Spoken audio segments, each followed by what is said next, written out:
Good morning guys. So right here from Jeep Dr. PH, meron tayong client for today's Sir Nitz. Dala niya yung expander niya. Today is December 24. Bisperas ng Pasko. Tumanggap lang tayo ng client. Ay ma'am, wife pala ni Sir. Okay, kailangan lang nilang pa-enable yung e-tax. Yung pag nagre-reverse is merong beeping sound.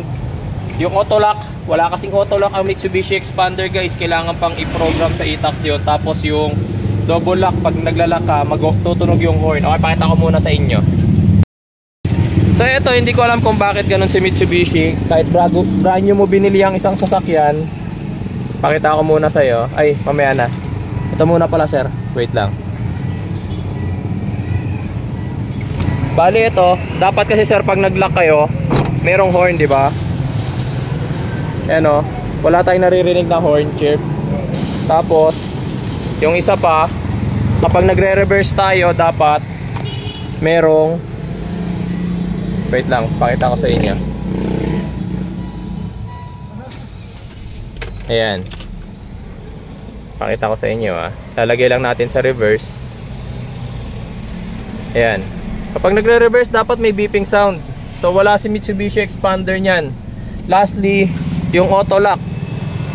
Si Mitsubishi Expander, kahit makarating kayo sa destination nyo, kahit humataw kayo ng 150 or 200 kph sa highway, hindi naglalak. Kailangan nyo pang pindutin to para mag-lock and unlock siya. Okay, so yun yung i-enable natin ngayon. So first thing, syempre, before ako mag-scan, mag-enable ng features, nag-i-scan muna ako para malaman ko kung ano yung mga existing na error codes ng sasakyan. Okay, turn on lang natin to.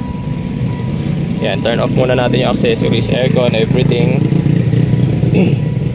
Diagnose muna ako, sir.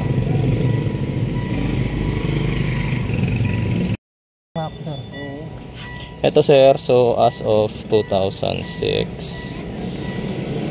Others, Expander. 2019, sir? Ano year model? 21.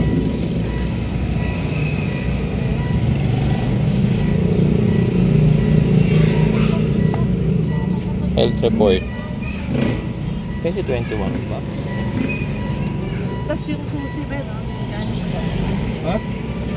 Napansin niya yung button anong pumindot ma'am yung ano nyo? Hindi masyadong accurate.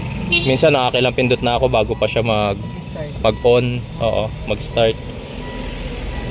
So ano yan? Sa problema pag hindi ma'am, dito po yan, sa push button nyo po yan. Tapos sir, lumabas na error code natin is voltage extraordinary low. Mahinang baterya. Baterya ng sasakyan ninyo. Anong normal size nito? 1 SM plus? 1 lang naman yata. Clear ko lang muna sir ha. Po dapat ma'am pagbibili kayo ng second hand. Yes ma'am, kasi kaya pa po nilang pa startin ulit yung kung sino man may hawak po ng susi na yon. Kaya po niyang i-start ulit. Yun na lang yung matutulong ko sa inyo. I-enable ko po lahat ng pwede kong i-enable. Coding, manual coding.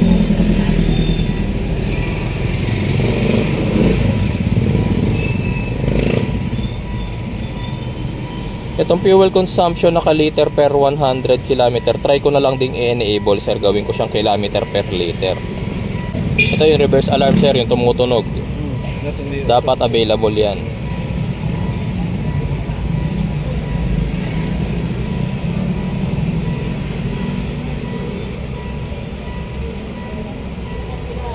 Available na natin yung key reminder.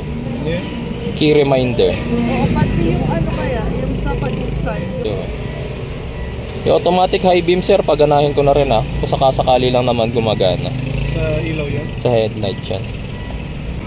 Balik mo? Horn chirp. Ito sir, present dapat horn chirp.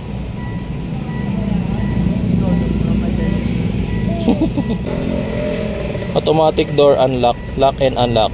Ito po yung sa lock, crash and speed. Crash and speed. Okay po. Okay.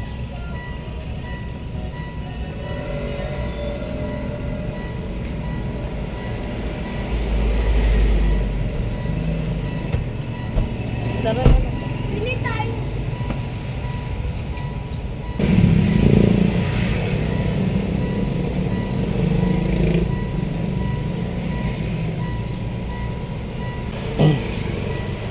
Every time sir nagagalawin natin ang e-tax coding, bali ang nangyayari. Yan.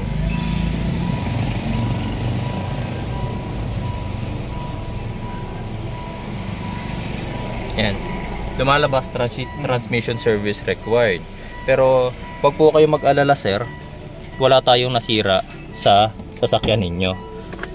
Ganyan po talaga sir pag nagko-coding. Ang kailangan na lang natin dyan, reset. By way of removing yung battery terminal, sir makisuyo. Thank you. Sige sir. Yan. I-remove lang natin yung negative terminal for several seconds. Yan. Wait lang po natin kahit mga 10 seconds lang. Para lang po ma-reset.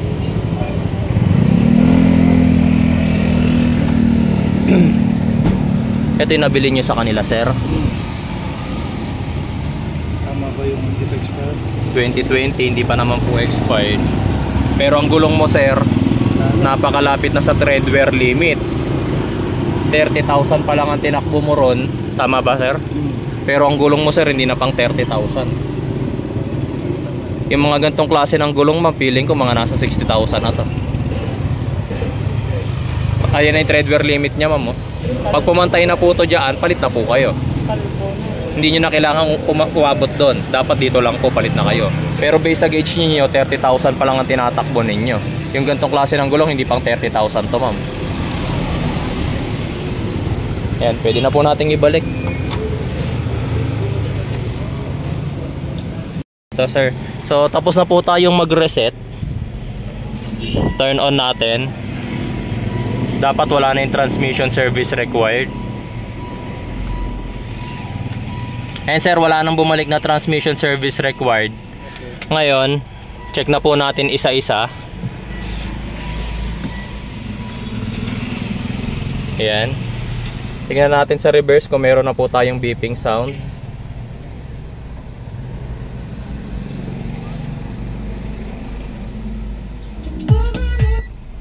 Eh sir, meron na tayo. Okay. Tingnan natin sir sa ano, sa lock, horn chip. Lock by horn chip. Ay, na lang. Ganun lang siya katumunog.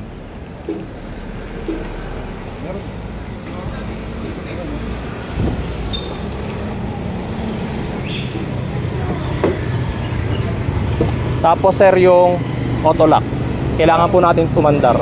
Kahit dito sa looban sir, makakatakbo naman tayo dyan.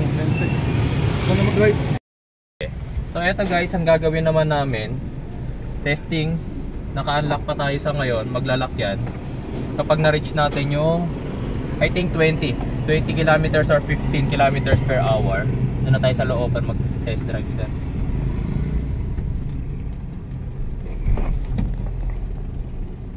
Yung sa reverse kasi naayos na natin. Ayan o, nagka-beeping sound na siya sir. Ayan. So dapat mag-auto lock na po ito. Ayun, nag-lock na po siya kaagad. 15 kilometers per hour lang po kailangan para mag-lock na po siya.